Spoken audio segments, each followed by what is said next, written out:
ঘটনাক্রমে সেখানেই তিনি বিয়ে করলেন এবং শুআইব আলাইহিস সালাম তার শ্বশুর হয়ে গেলেন। এবং শুআইব আলাইহিস সালামের সাথে একটি চুক্তি ছিল, চুক্তিটা মনে আছে আপনাদের? 10 বছর তিনি সেখানে তার বাড়িতে, অর্থাৎ শুআইব আলাইহিস সালামের বাড়িতে মেয়ের জামাই হিসেবে তিনি সেখানে থাকবেন।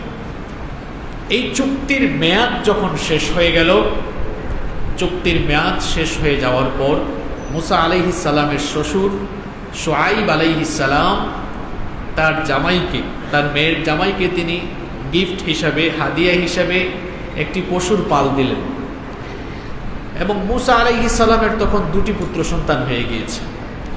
তো মেয়াদ যখন পরিপূর্ণ হয়ে গেল, মুসা আলাইহিস সালাম এবার সপরিবারে মাদিয়ান ছেড়ে আবার মিশরের উদ্দেশ্যে যাত্রা করলেন।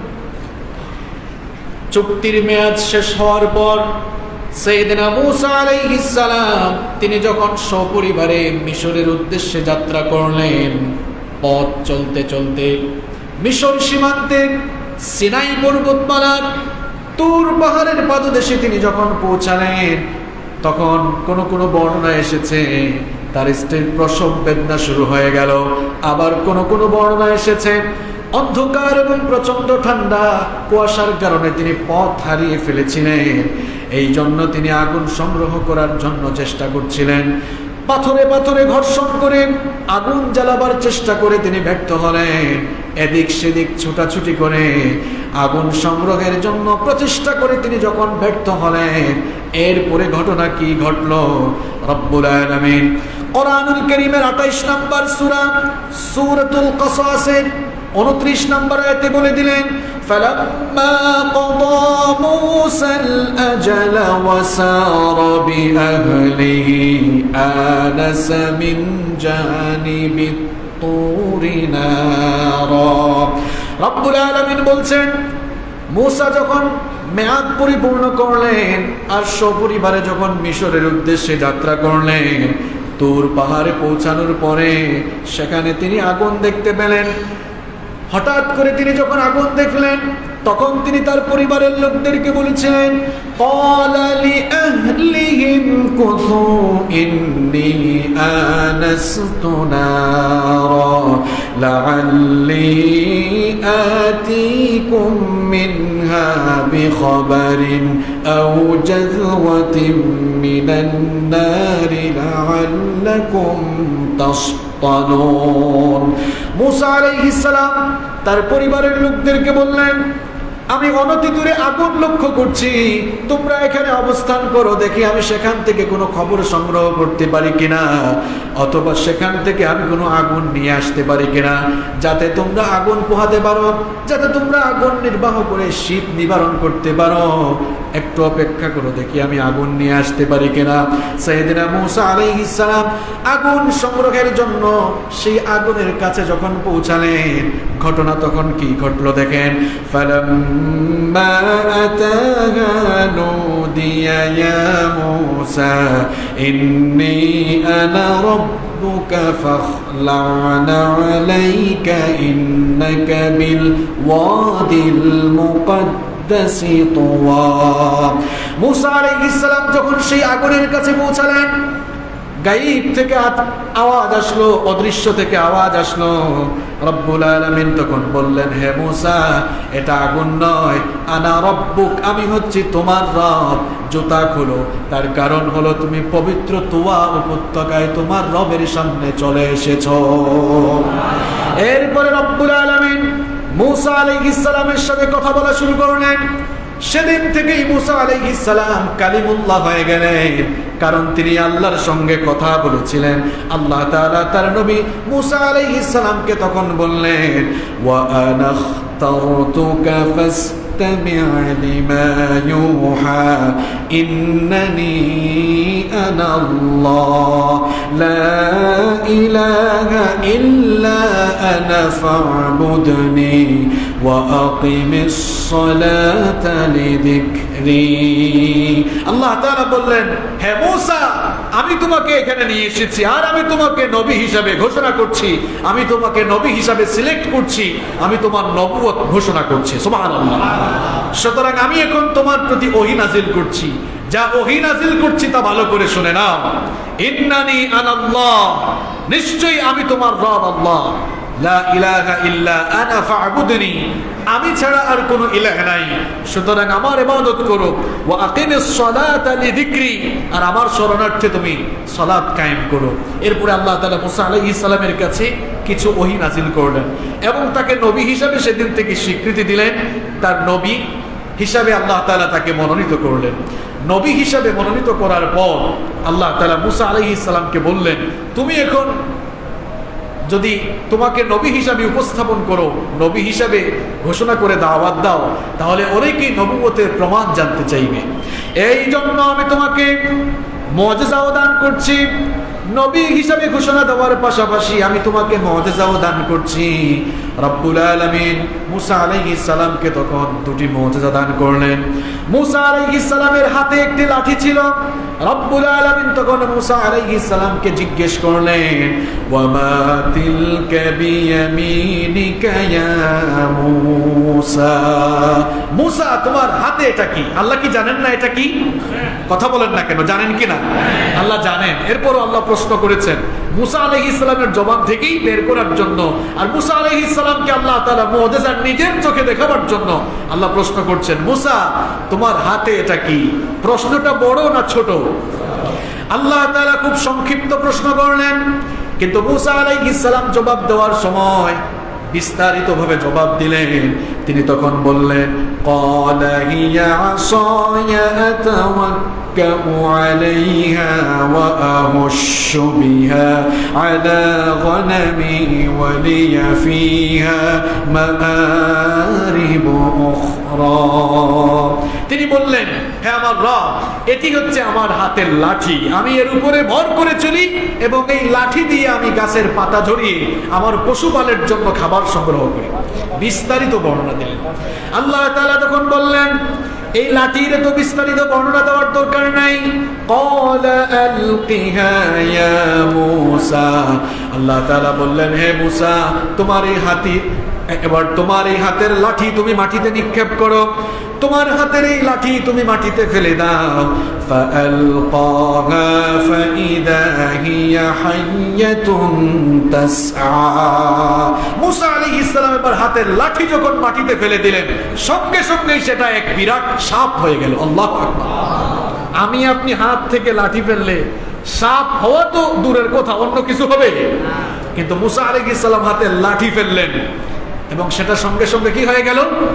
সাপ হয়ে গেল। কার হুকুমে? এটা হচ্ছে মুআজিজা।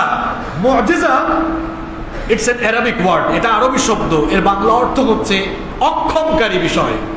আল্লাহ তাআলা যখনই যে যুগে যে নবীকে মুআজিজা দিয়েছেন, নবীদের সেই মুআজিজা সেই যুগের মানুষের বিবেক প্রসূত সকল সৃষ্টিগুলোকে অক্ষম করে দিত, এই জন্য সেটাকে বলা হতো মুআজিজা। মুসা আলাইহিস সালাম যখন হাতের লাঠি ফেলে দিলেন, দেখলেন সেটা সাপ হয়ে ছোটাছুটি করছে, মুসা আলাইহিস সালাম তখন ভয় পেয়ে গেলেন। আল্লাহ তাআলা তখন বললেন, ভয় পেও না। ক্বালা খুযহা ওয়া লা তাখাফ সানুঈদুহা সিরাতাহাল উলা। আল্লাহ তাআলা বললেন, আমার নবী মুসা ভয় পেও না, এই সাপটিকে তুমি আবার ধরো, সাপটিকে ধরা মাত্রই দেখবা এটি আবার পূর্বের অবস্থায় ফিরে যাবে। মুসা আলাইহিস সালাম যখন সেটিকে ধরলেন, দেখা গেল আল্লাহর হুকুমে সাপ আবার লাঠিতে রূপান্তর হয়ে গেল। অনেক বড় মুআজিজা, এটি একটা মুআজিজা। এরপরে আল্লাহ তাআলা বললেন, আরেকটি মুআজিজা তোমাকে দিচ্ছি। ওয়াম্মুম ইয়াদাকা ইলা জানাহিকা তাখরুজ বাইদা মিন গায়রি সুইন আয়াতান উখরা। আল্লাহ তাআলা বললেন, তোমার হাত বগলের নিচে রাখো। হাত বগলের নিচে রেখে তিনি যখন বের করলেন, দেখা গেল তার সেই হাত থেকে শুভ্রতা আলো ছড়াচ্ছে। সুবহানাল্লাহ। আপনি আমি হাত বগলের নিচে রাখলে আলো বের হওয়া দূরের কথা, যে গরমের দিন পড়েছে ঘামলে তো ঘামের দুর্গন্ধ বের হবে, কিন্তু মুসা আলাইহিস সালাম হাত বের করলেন, হাত থেকে কি ছড়ালো? কথা কন না কেন, কি ছড়ালো? আলো ছড়ালো। এই দুইটি মুআজিজা আল্লাহ তাআলা তার নবী মুসা আলাইহিস সালামকে দিলেন। এই দুটি মুআজিজা দেওয়ার পরে রব্বুল আলামিন বললেন, ফাযালিকা বুরহানানি মির রাব্বিকা ইলা ফিরআউনা ওয়া মালাইহি ইন্নাহুম কানু কওমান ফাসিকিন। আল্লাহ তাআলা বললেন, এই দুটি মুআজিজা হচ্ছে তোমার রবের পক্ষ থেকে। এই দুটি মুআজিজা নিয়ে এবার ফেরাউন এবং তার সম্প্রদায়ের কাছে যাও, কারণ তারা ফাসিক সম্প্রদায়, তারা পাপাচারে নিমজ্জিত, সীমালঙ্ঘন এবং বিদ্রোহে নিমজ্জিত রয়েছে। তাদের কাছে এবার যাও। অন্য আয়াতে এসেছে রব্বুল আলামিন এবার তার নবী মূসাকে বললেন, ইযহাব ইলা ফিরআউনা ইন্নাহু তাগা। নবী হিসেবে মনোনয়ন দেওয়ার পরে, আচ্ছা নবীদেরকে মনোনয়ন কি দুনিয়ার কোনো মানুষ দেয়? ইলেকশনের জন্য বিভিন্ন দল বিভিন্ন জনকে মনোনয়ন দেয়, কিংবা মানুষ ইলেকশন করে বিভিন্ন ধরনের নেতা নির্বাচিত হয়, কিন্তু নবীরা কি ভোটাভুটি করে নবী হন নাকি? নবী রাসূলদেরকে নবী মনোনীত করেন সরাসরি কে? আল্লাহ তাআলা বললেন, তোমাকে নবী হিসাবে মনোনয়ন দিলাম আর মুআজিজাও দিলাম, এবার ফেরাউনের কাছে যাও। ইন্নাহু তাগা, কারণ সে বিদ্রোহী, সীমালঙ্ঘনকারী, সে আমার সঙ্গে সীমালঙ্ঘন করছে। সরাসরি এবার ফেরাউনের কাছে দাওয়াত নিয়ে যাও। মূসা আলাইহিস সালাম তখন রব্বুল আলামিনের কাছে কয়েকটি ফরিয়াদ করলেন, কয়েকটি দোয়া করলেন। আল্লাহ তাআলা তার সেই দোয়াকে কোরআনে কারীমে তুলে দিলেন। মূসা আলাইহিস সালাম তখন বললেন, ক্বালা রাব্বিশরাহ লি সাদরি ওয়া ইয়াসসির লি আমরি ওয়াহলুল উকদাতাম মিন লিসানি ইয়াফকাহু কওলি ওয়াজআল লি ওয়াজিরাম মিন আহলি হারুন আখি। মূসা আলাইহিস সালাম বললেন, হে আমার রব, রব্বিশরাহ লি সাদরি, নবুয়তের এই বিশাল দায়িত্ব পালনের জন্য তুমি আমার বক্ষকে প্রশস্ত করে দাও। ওয়ায়াসসির লি আমরি, আমার কাজগুলোকে তুমি সহজ করে দাও। ওয়াহলুল উকদাতাম মিন লিসানি, আমার জিহ্বায় যে জড়তা রয়েছে সেই জড়তা দূর করে দাও। মূসা আলাইহিস সালামের জিহ্বায় জড়তা ছিল, এজন্য তিনি স্মুথলি কথা বলতে পারতেন না। আল্লাহর কাছে তিনি দোয়া করলেন, আল্লাহ আমার এই জিহ্বার জড়তা তুমি দূর করে দাও, যেন আমি স্পষ্টভাবে কথা বলতে পারি। ইয়াফকাহু কওলি, যাতে জনগণ আমার কথা বুঝতে পারে। ওয়াজআল লি ওয়াজিরাম মিন আহলি, আর নবুয়তের এই বিশাল দায়িত্ব পালনের জন্য তুমি আমার পরিবার থেকে আমার জন্য একজন সাহায্যকারী আমার জন্য নির্ধারণ করে দাও। হারুন আখি, আমার ভাই হারুনকে দাও, কারণ হারুন এই কাজের জন্য উপযুক্ত। তিনি বললেন, আমার ভাই হারুনকেও তুমি নবী বানিয়ে দাও। সুবহানাল্লাহ। মূসা আলাইহিস সালাম বললেন, আমাকে তো নবী হিসেবে তুমি মনোনয়ন দিয়েছো, আমার ভাই হারুনকেও নবী হিসাবে মনোনয়ন দাও। আল্লাহ দোয়া কবুল করলেন, সবগুলো দোয়া কবুল করলেন, এবং হারুন আলাইহিস সালামকে আল্লাহ নবী হিসাবে মনোনয়ন দিলেন। এবার মূসা আলাইহিস সালামও নবী, হারুন আলাইহিস সালামও নবী, দুই ভাই এবার নবী হয়ে গেলেন। এবার দুই ভাই মিলে ফেরাউনের কাছে দাওয়াত নিয়ে গেলেন। দুই ভাই এবার সরাসরি ফেরাউনের রাজ দরবারে গেলেন। মূসা আলাইহিস সালাম ফেরাউনের সভাসদে গিয়ে রাজ দরবারে গিয়ে এবার ফেরাউনি সাম্রাজ্যের সকল নেতৃবৃন্দের সামনে ফেরাউনের কাছে তার নবুয়তের দাওয়াত উপস্থাপন করলেন। তিনি ফেরাউনের সামনে কি বলেছিলেন তার সেই ভাষা কোরআনে কারীমে রব্বুল আলামিন তুলে দিয়েছেন। মূসা আলাইহিস সালাম গিয়ে বললেন, ওয়া ক্বালা মূসা ইয়া ফিরআউন ইন্নী রাসূলুম মির রাব্বিল আলামিন।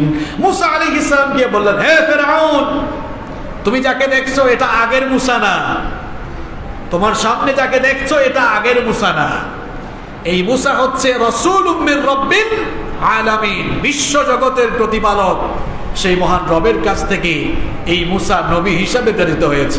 সুতরাং আমার এই নবুয়তের স্বীকৃতি, আমার এই নবুয়তকে মেনে নাও, আমার উপর ঈমান আনো। মূসা আলাইহিস সালাম যখন এবার তার নবুয়তি দাওয়াত উপস্থাপন করলেন, এরপরে মনে হয় ফেরাউন ফুলের মালা দিয়ে রিসিভ করে নিয়েছে, তাই না? কি মনে হয় আপনাদের?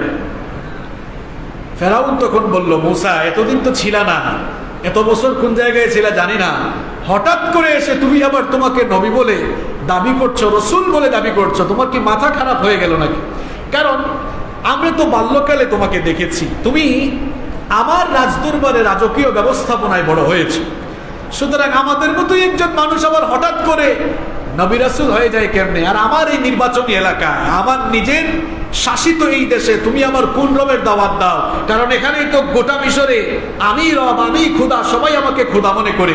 তো তুমি আবার কোন রবের দাওয়াত দিচ্ছ? তুমি আবার বলছো তুমি নাকি রব্বুল আলামিনের কাছ থেকে প্রেরিত রাসূল। তখন সে বলল, হু ইজ রব্বুল আলামিন? এই রব্বুল আলামিন এটা আবার কে? তার পরিচয় দাও। সে তখন বলেছিল, ক্বালা ফিরআউন ওয়া মা রব্বুল আলামিন। ফিরআউন বলল, ওই রব্বুল আলামিন এটা আবার কে? তুমি কার কথা বলছো? মূসা আলাইহিস সালাম ফিরআউনের সামনে এবার রবের পরিচয় তুলে ধরলেন। তিনি বললেন, ক্বালা রব্বুস সামাওয়াতি ওয়াল আরদি ওয়া মা বাইনাহুমা ইন কুনতুম মুকিনিন। মূসা আলাইহিস সালাম বললেন, ফিরআউন তুমি তো বলছো তুমি শুধুমাত্র এই মিশরের মানুষের রব, এই মিশরের মানুষের লালন পালনকারী, কিন্তু আমি যে রবের দাওয়াত তোমাকে দিচ্ছি তিনি শুধু মিশর নন, বরং আসমান সমূহ আর জমিন, আসমান জমিনের মাঝখানে যা কিছু আছে সকল কিছুর পালনকারী তিনি। ফিরআউন এই কথা শুনে বলল, তার রাষ্ট্রের গুরুত্বপূর্ণ নেতৃবৃন্দকে তখন বলল, ক্বালা লিমান হাওলাহু আলা তাসতামিউন। তোমরা কি শুনছো এই মূসা কি বলছে? সে তখন বলল, কোত্থেকে এসে সেভাবে তার রবের পরিচয় তুলে ধরছে। সে বলতেছে তার রব নাকি আসমান জমিন এবং তার মাঝখানে সবকিছুর রব। মূসা আলাইহিস সালাম বললেন, শুধু তাই নয়, আমার রবের পরিচয় তুমি জেনে নাও। ক্বালা রব্বুকুম ওয়া রব্বু আবাইকুমুল আউয়ালিন। মূসা আলাইহিস সালামের দাওয়াতি স্পিচটা এত সুন্দর ছিল, এত চমৎকার ছিল। আমি যখন এই আয়াতগুলো পড়ছিলাম আমি বারবার ভেবেছি, এত সুন্দর যুক্তিপূর্ণ ভাষায়, এত মার্জিত ভাষায়, এত চমৎকার ভাবে তিনি দাওয়াত দিলেন। এই ফেরাউন বলল যে আমি তো মিশরের সব মানুষের রব। রব মানে কি? লালনকারী, পালনকারী। এই দৃষ্টিতে, এই অর্থে সে বলল, আমি তো সবাইকে এখানে লালন পালন, আমি তো সবাইকে লালন পালন আমি এখানে যেহেতু করে থাকি, সেহেতু আমি মিশরের রব। সে বলেছিল, ফাকালা আনা রব্বুকুমুল আলা। তখন মূসা আলাইহিস সালাম বললেন, দেখো আমি যে রবের দাওয়াত দিচ্ছি তিনি তোমাদের সকলের রব, এমনকি তোমাদের পূর্ববর্তীতে যারা দুনিয়াতে ছিল, যাদেরকে ফেরাউন তুমি দেখো নাই, আমার রব সকলের রব। সুবহানাল্লাহ। অর্থাৎ তার সাথে তর্ক হচ্ছে। মানে মূসা আলাইহিস সালাম বোঝাতে চাচ্ছেন, তোমার যুক্তি অনুযায়ী তুমি যদি মিশরের সব মানুষের রব বা লালন পালনকারী হয়েও থাকো, আমার রব তোমার থেকে বড়, কারণ তিনি তোমার পূর্ববর্তীতে যারা দুনিয়াতে এসেছেন সবার রব তিনি। সুবহানাল্লাহ। ফেরাউন এবার মূসা আলাইহিস সালামের এই যুক্তির কাছে হেরে গেল। যুক্তির কাছে সে যখন হেরে গেল, সে তখন তার নেতৃবৃন্দের সামনে বলল, ক্বালা ইন্না রাসূলাকুমুল্লাযী উরসিলা ইলাইকুম লামাজনুন। সে তখন বলল, আমার নেতৃবৃন্দ ভালো করে শুনেন, এই মূসা যে তাকে রাসূল হিসাবে দাবি করছে সে আসলে পাগল ছাড়া আর কিছুই নয়। সম্মানিত মুসল্লিবৃন্দ, পৃথিবীতে এখনো ফেরাউন নামের কেউ নাই। ফেরাউনের চরিত্রের বহু মানুষ আছে। এরাও যখন দিনের দায়ীদের দাওয়াতি সম্ভাষণের কাছে হেরে যায়, তখন তারা ওই যুগে ফেরাউনরা পাগল বলেছিল, কিন্তু এই যুগের ফেরাউনরা পাগল না বললেও এই যুগে তারা দাওয়াতি কার্যক্রম বন্ধ করার জন্য দিনের দায়ীদেরকে মৌলবাদী আর জঙ্গিবাদী তকমা দেয়। এরা হচ্ছে এই যুগের ফেরাউন। ফেরাউন বলল, মূসা পাগল হয়ে গিয়েছে, মাথা নষ্ট হয়ে গিয়েছে। মূসা আলাইহিস সালাম বললেন, আমি পাগল নই, ভালো করে শোনো, আমার রবের পরিচয় জেনে নাও। ক্বালা রব্বুল মাশরিকি ওয়াল মাগরিবি ওয়া মা বাইনাহুমা ইন কুনতুম তাকিলুন। তিনি বললেন, ফেরাউন তুমি তো শুধু বলছো মিশরের রব, আর আমার রব হচ্ছেন পৃথিবীর পূর্ব দিগন্ত থেকে পশ্চিম দিগন্তে যা আছে সবকিছুর রব তিনি। সুবহানাল্লাহ। কি চমৎকার দাওয়াতি মেসেজ, কি চমৎকার দাওয়াতি সম্ভাষণ। এখন ফেরাউন যখন লক্ষ্য করলো মুসা আলাইহিস সালামের সকল যুক্তির কাছে সে হেরে যাচ্ছে। এবার মুসা আলাইহিস সালামের দাওয়াতি পথকে রুদ্ধ করার জন্য, মুসা আলাইহিস সালামের দাওয়াতকে থামিয়ে দেওয়ার জন্য এবার মুসা আলাইহিস সালামকে সে হুমকি দিল। আমার ভাইয়েরা, আজও দেখবেন যাদের দাওয়াতের কারণে সমাজ কিংবা রাষ্ট্রে এক ধরনের বিপ্লব শুরু হয়ে যায়, রাষ্ট্রশক্তি কিংবা স্বৈরাচারগুলো এবার সেই সময় সেই মানুষগুলোকে থামিয়ে দেওয়ার জন্য, স্তব্ধ করার জন্য সকল ধরনের ষড়যন্ত্র আর চক্রান্ত করে। এই ধরনের ষড়যন্ত্র আর চক্রান্ত এগুলো দুনিয়ার নতুন কোনো বিষয় নয়, এগুলো ফেরাউনি কায়দা, এগুলো ফেরাউনি ষড়যন্ত্র। এই ধরনের কায়দা কানুন করে ষড়যন্ত্র চক্রান্ত ফেরাউনও করেছিল। ফেরাউন তখন মুসা আলাইহিস সালামকে বলল, ক্বালা লাইন اتخذت إلها غيري لأجعلنك من المسجونين। কি আমি বানিয়ে বলতেছি নাকি? ফেরাউন তখন বলল, মুসা, আমার কর্তৃত্ব মেনে না নিলে তোমাকে কিন্তু কয়েদখানায় ঢুকাই দিব, অর্থাৎ সহজ বাংলায় জেলখানায় ঢুকাই দেব। ফেরাউন নামে দুনিয়াতে কেউ নাই, কিন্তু ফেরাউনের চরিত্রের মানুষ এখনো আছে, যারা দিনের দায়ীদের দাওয়াতকে বন্ধ করে দেওয়ার জন্য, দাওয়াতি পথকে রুদ্ধ করে দেওয়ার জন্য এখনো তারা দিনের দায়ীদেরকে জেলখানার হুমকি ধামকি দেয়। এরা আসলে এই যুগের ফেরাউন। চেহারা সুরতে ফেরাউন না হলেও কর্মকাণ্ডে এরা কথা কন না কেন? মুসা আলাইহিস সালামের পরে ভয় টয় পেয়ে ফেরাউনের কর্তৃত্ব মেনে নিয়েছেন, তাই না? মুসা আলাইহিস সালাম এবার তার দাওয়াতি পন্থা, দাওয়াতি টেকনিককে কাজে লাগিয়ে বললেন, ক্বালা আওয়ালাউ জিতুকা বিশাইইম মুবিন। তিনি বললেন, আচ্ছা ফেরাউন, এভাবে তর্ক করে লাভ নাই, বলো তো আমি যদি তোমার সামনে প্রমাণ নিয়ে আসি, আমি যদি প্রমাণ দিই আমি আসলেই নবী, তারপরেও কি তুমি আমাকে কয়েদখানায় ঢুকাবা, জেলখানায় ঢুকাবা? এবার ফেরাউন ভাবলো, মুসাকে তো আমি ছোটবেলা থেকেই দেখেছি, সে আর নবী হিসেবে কি প্রমাণ দিবে? তখন ফেরাউনও বলল, ক্বালা ফাতি বিহি ইন কুনতা মিনাস সাদিকিন। ফেরাউন বলল, ঠিক আছে, তুমি যদি সত্যবাদী হয়ে থাকো, তুমি যে আসলেই নবী বলছো, তুমি যে নবী বলছো, তুমি আসলেই নবী হয়ে থাকলে প্রমাণ নিয়ে আসো। এবার মুসা আলাইহিস সালামের কাছে প্রমাণ আছে না নাই? তাকে দুইটা মুআজিজা দিয়েছেন কে? আল্লাহ। মুসা আলাইহিস সালামের হাতে লাঠি ছিল, মুসা আলাইহিস সালামের সেই হাতের লাঠি এবার তিনি ফেলে দিলেন। কোরআনে কারিমে সেই ঘটনা এসেছে, ফাআলকা আসাহু ফাইদা হিয়া সুবানুম মুবিন। আল্লাহ তাআলা বলছেন, মুসা এবার তার হাতের লাঠি যখন ফেলে দিল, সঙ্গে সঙ্গে এটা বিরাট অজগর হয়ে গেল। আল্লাহু আকবার। ফেরাউন তো এই অবস্থা দেখে অবাক, কি রে, হাত থেকে লাঠি ফেললো, এই লাঠি সাপ হয়ে গেল কেমনে?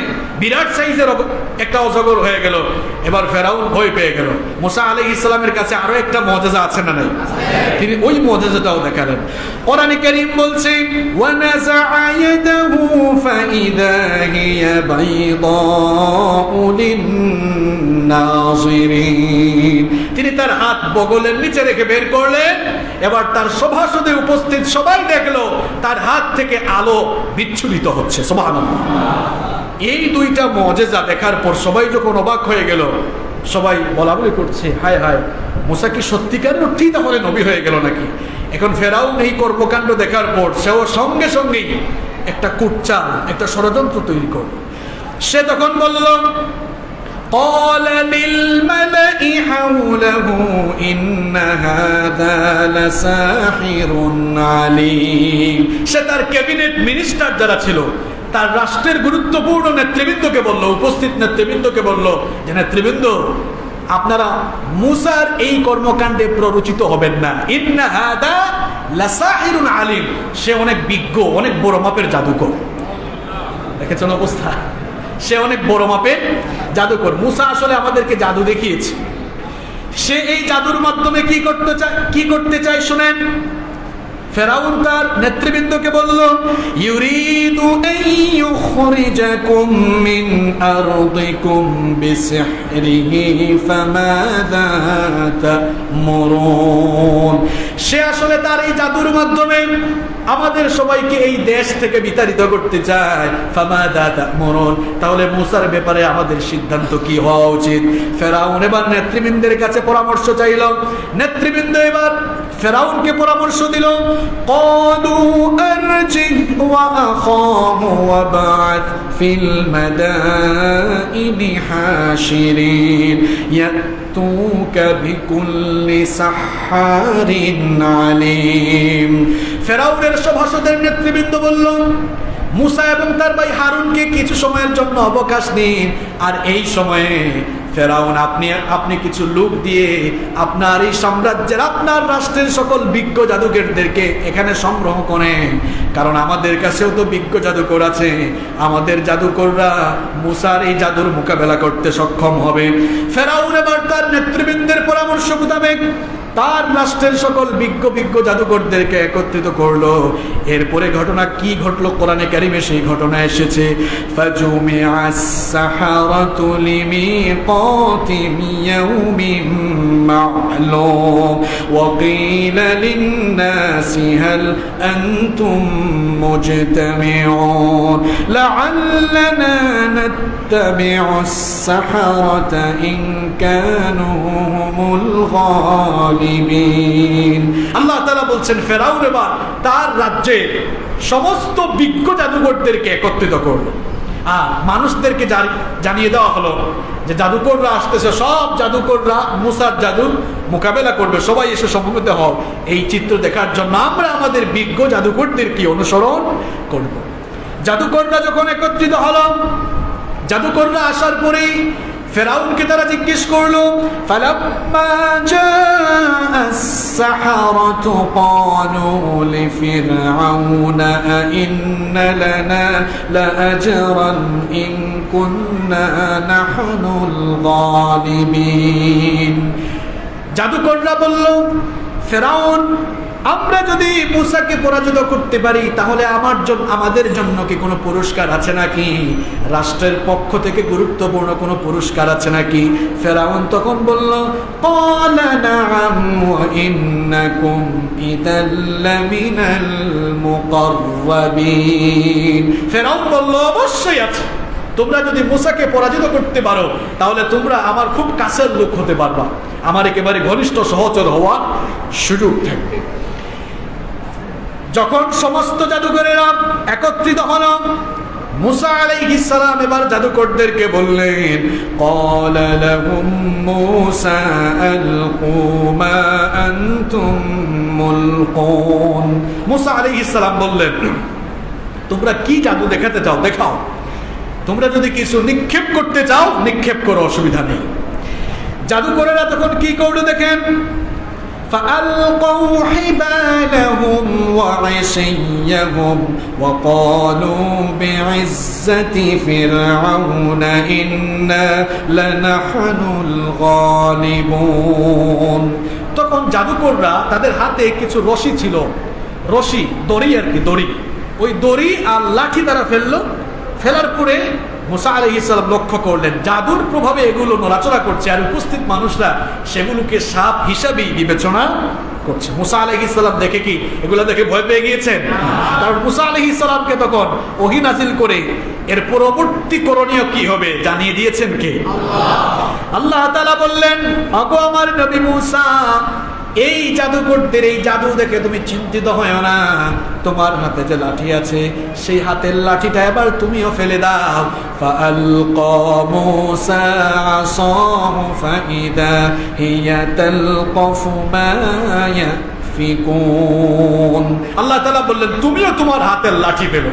মূসা আলাইহিস সালাম যখন হাতের লাঠি ফেললেন, সেটা আরো বিরাট সাইজের সাপ হয়ে তাদের সবগুলো নিদর্শনকে এবার গ্রাস করে ফেললো, ভক্ষণ করে ফেললো। আল্লাহু আকবার। জাদুকররা এটা দেখার পরে অবাক হয়ে গেল। আমরা হচ্ছি মিশরের বিখ্যাত জাদুকর, জাদুবিদ্যায় আমরা সবচাইতে পারদর্শী। মূসা যেটা দেখিয়েছে এটা জাদু হতে পারে না। আর সে জাদুকর হয় কেমনে? কারণ ছোটবেলা থেকে আমরা তাকে দেখেছি।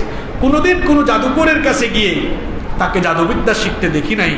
এমনকি সে যদি কারো কাছ থেকে জাদু শিখে পারদর্শীও হতো তাহলে তার উস্তাদের নাম এতদিন আমরা জানতে পারতাম।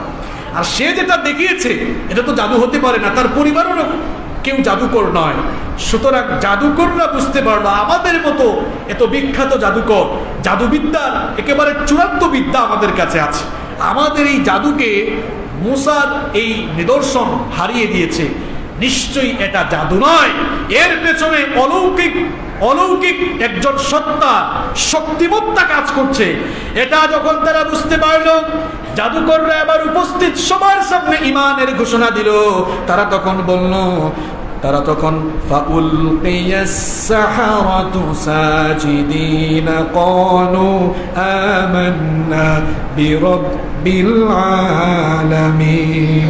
জাদুকররা তখন রবের জন্য, তারা তখন আল্লাহর জন্য সাজদায় মাথা নত করে দিল। আর উপস্থিত সবার সামনে বলল, মুসা যা দেখিয়েছে তোমরা এটাকে জাদু বলছো, এটা জাদু নয়, এটা হচ্ছে মুসার ওই রবের কাছ থেকে আসা মুআজিজা। এজন্য আমরা আর গুমরাহিতে পড়ে থাকতে চাই না। সাজদায় মাথা নত করে দিয়ে তারা বলল, আমান্না বিরাব্বিল আলামিন, আমরা ওই রব্বুল আলামিন, বিশ্বজগতের রব যিনি, তার উপরে ঈমান আনলাম। সুবহানাল্লাহ। রব্বি মুসা ও হারুন, মুসা এবং হারুনের রবের উপরে আমরাও ঈমান আনলাম। এবার ফেরাউনের মাথা খারাপ হয়েছে নাকি হয় নাই? ফেরাউন তখন বলল, হায় হায়, আমি এদেরকে আনলাম মুসাকে মোকাবেলা করার জন্য, এখন তারা এসেই মুসার দলে চলে গেল। ফেরাউন তখন বলল, قال آمنتم له قبل أن آذن لكم إنه لكبيركم الذي علمكم السحر فلسوف تعلمون لأقطعن أيديكم وأرجلكم من خلاف ولأصلبنكم أجمعين। ফেরাউন তখন বলল, আমার অনুমতি নেওয়ার আগেই মুসার দলে তোমরা চলে গেলা, মুসার রবের উপরে ঈমান এনেছো। আমার তো মনে হয় মুসাই তোমাদের উস্তাদ, অর্থাৎ মুসাই তোমাদেরকে জাদু শিখিয়েছে। তোমরা সবাই এখানে আলাদা করে মিটিং করে এসেছো, এই ঘটনা ঘটিয়েছো। সুতরাং ঈমান আনার কারণে জাদুকরদেরকে ফেরাউন বলল, আমি তোমাদের হাত পা বিপরীত দিক থেকে কেটে ফেলবো এবং আমি তোমাদেরকে শুলে চড়াবো। ফেরাউন মনে করেছিল এই ভয় দেখালে হয়তো জাদুকরেরা ঈমান প্রত্যাখ্যান করবে।